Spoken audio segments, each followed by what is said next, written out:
So game demos cut into game sales. According to Jesse Shield, that is a industry analyst that did a presentation at the DICE 2013 event, says it does. I'm reading an article right here, right now. I'll put the link down below so you can get into more details on this.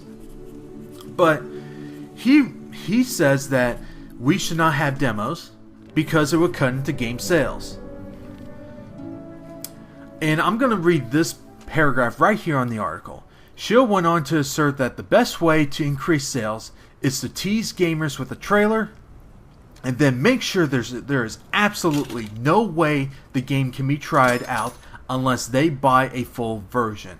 And he said, the thing is, with no demo, you gotta buy it if you want to try it. You know what? Fuck you. Okay? Fuck you. There's been plenty of times I've been burned because either games or softwares because I wasn't able to try it.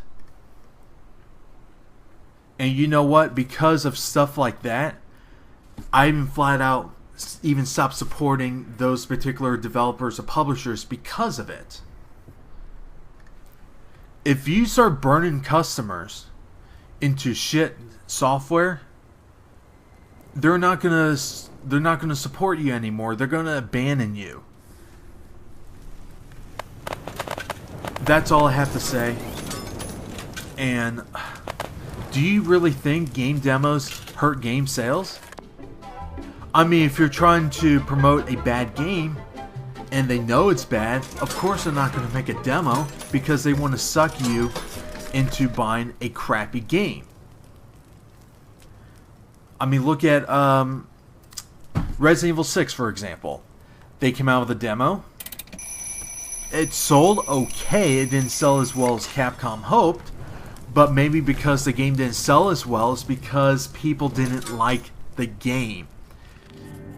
And the fact that even Capcom had to come out and say that they're going to essentially relaunch the entire franchise kind of tells you something. And it kind of tells you something that the two console versions that came out in 2012 for the Resident Evil games, Resident Evil 6 and Resident Evil Operation Raccoon City, both pretty much sucked.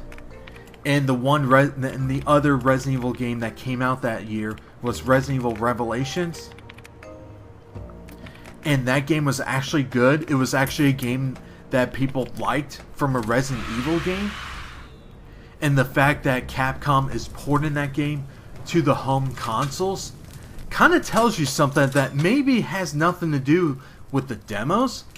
It might have to do something with the fact that you're releasing bad products and people are not suckered enough to buy bad games.